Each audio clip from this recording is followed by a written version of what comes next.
Unti-unti nang nagbabago ang mundo ng kripto. Hindi na lang ito tungkol sa charts at trading, kundi tungkol sa kung paano natin magagamit ang digital assets sa totoong buhay. At kamakailan, ipinakita po ng Gemini ang isang hakbang na talaga namang pumukaw ng atensyon ng buong industriya. Isang simpleng larawan lang ito ng Ripple Boot, pero dala nito ang ideya ng earning XRP sa aktual na mundo. At mula rito ay sumabog ang usapan sa buong crypto community. Kaya yan po ang siyang ating pag-uusapan sa video na ito. Pero bago po tayo magpatuloy ay pakibasa na lamang po muna ang disclaimer dito po sa ibaba ng ating screen. Ano nga ba ang ibig sabihin ng ideyang Imagine Earning XRP at the Ripple Boot? Ayan. Sabi rito ay a simple image, a Ripple Boot, and the idea of earning XRP have ignited an industry-wide discussion about the future of digital asset utility in the real world. Ayan ang simpleng larawan po ng Ripple Boot na may caption na Imagine Earning XRP ay tila nagbukas ng malaking usapan tungkol sa tunay na gamit ng kripto sa araw-araw.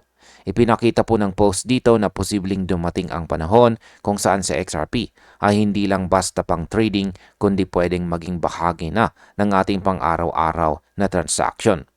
Ito ang unang sinyales na unti-unting nagiging mas real world ang crypto utility na matagal nang pinapangarap ng industriya. Ang market impact po nito ay ang ganitong uri ng marketing teaser ay kadalasang nagpapataas ng investor sentiment. Posibleng magkaroon po ng short-term price spike kay XRP habang lumalakas ang hype sa social media. Paano naman po naging matinding marketing move ito mula kay Gemini? Sabi rito ay, when Gemini, one of the world's most reputable cryptocurrency exchanges, posted an image on X caption, Imagine earning XRP at the Ripple Boot, it wasn't just clever marketing. It was strategic storytelling. Hindi lang simpleng marketing stunt ang ginawa ng Gemini. Isa itong matalinong paraan na storytelling na tumama sa puso ng crypto community.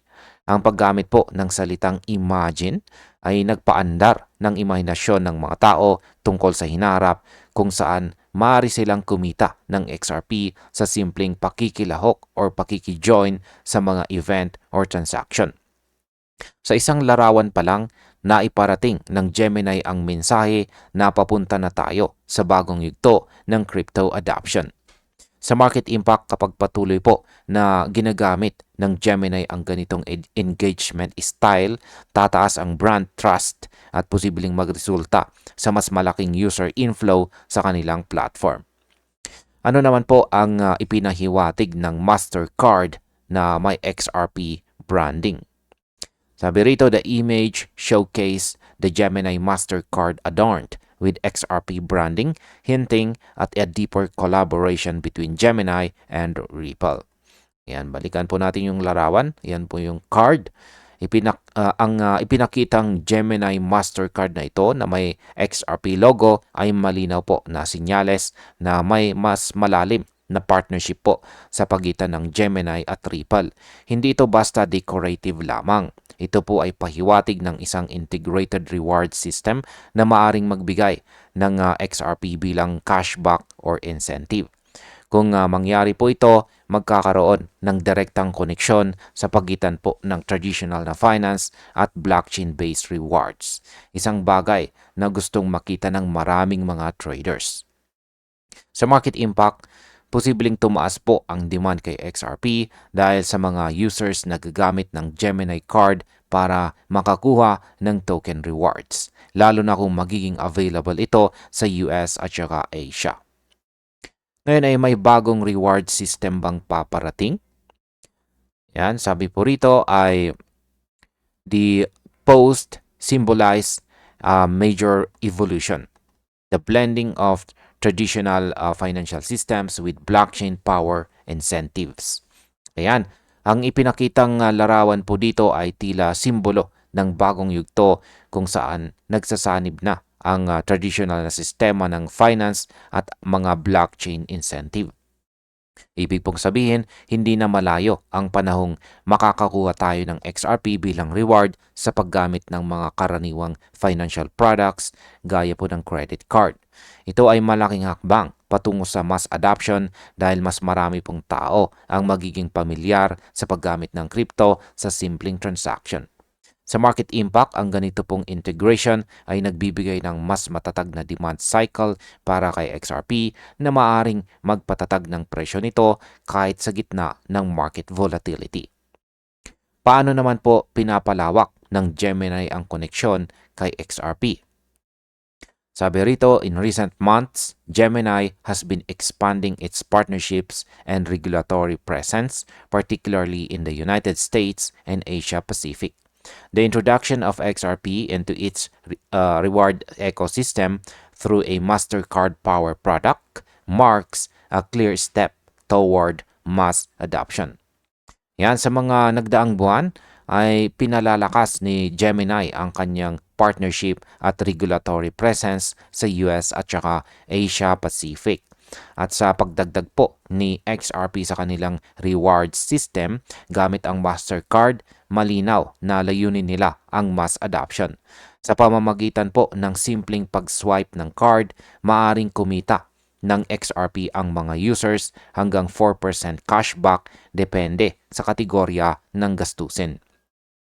Ang market impact po nito ay kung magtagumpay po ang ganitong sistema, maaaring tumaas ang daily transaction volume na XRP at mas maging stable ang long-term price action nito. Ano naman ang layunin ng integration na ito?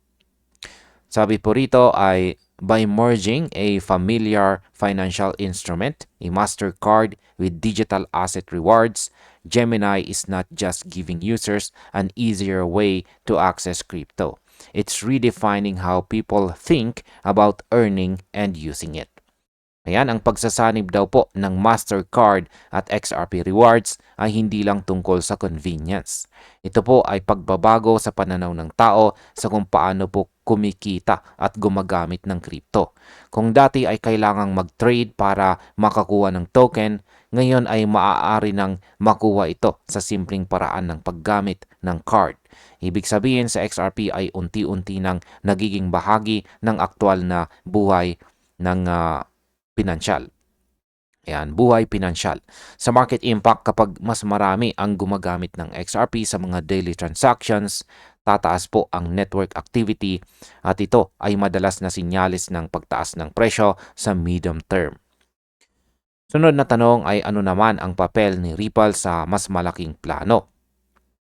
Sabi po rito ay Ripple's growing presence at fintech events, including its dynamic booths at industry conferences like Money 2020 and Consensus, reflects a consistent message. XRP is built for utility.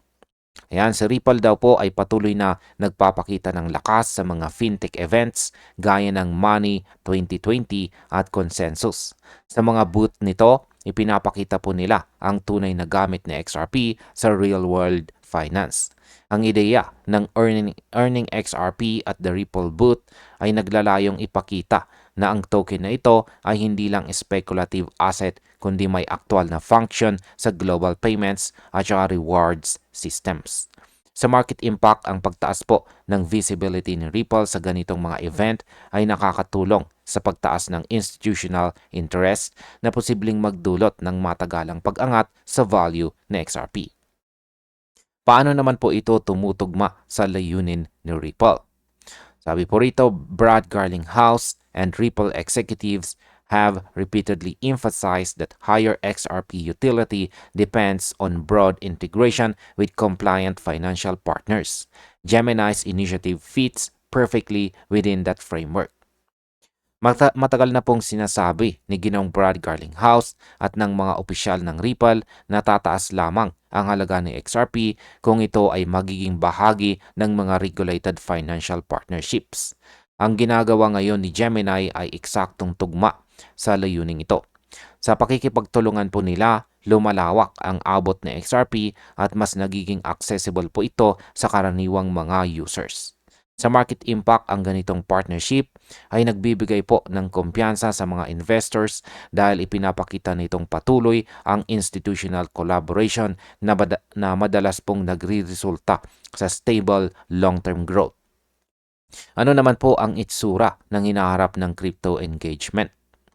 Sabi rito ay the notion of earning XRP at the Ripple booth symbolizes a deeper transformation within the industry.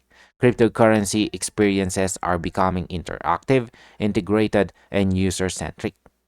Ayan, ang ideya daw po ng pagkakaroon ng reward na XRP sa mga event booths ay nagpapakita ng pagbabago kung paano po nakikisalamuha ang mga tao sa crypto.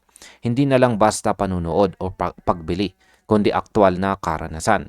Posibleng magkaroon po ng mga QR code sa mga event kung saan pwedeng makakuha ng XRP rewards sa simpleng pagsubok ng produkto ni Ripple. Sa market impact, ang ganito pong experimental marketing ay posibleng magpataas ng adoption rate, lalo na sa mga bagong users na unang beses makakaranas ng real-time crypto rewards. At bilang panghuli, ang aking opinion naman tungkol dito ay ang hakbang na ito mula kay Gemini at Ripple ay higit pa sa simpleng marketing. Isa po itong patunay na papunta na tayo sa panahon kung saan ang crypto ay magiging bahagi na ng pang-araw-araw nating buhay. Ang konsepto ng earning XRP sa mga booth o sa paggamit ng card ay nagbibigay po ng bagong imahe kay XRP bilang digital asset na may tunay na gamit. Para po sa atin bilang mga traders at investors, malinaw na sinyalis ito na patuloy na pinalalawak ng Ripple ang ecosystem ng XRP. At kapag tuluyang nakapasok po ito sa mainstream financial systems, maaring makita natin ang panibagong wave ng adoption at bullish movement sa market. At ayan, hanggang dito na lamang po tayo sa video na ito mga ka-crypto. Maraming salamat sa panunood.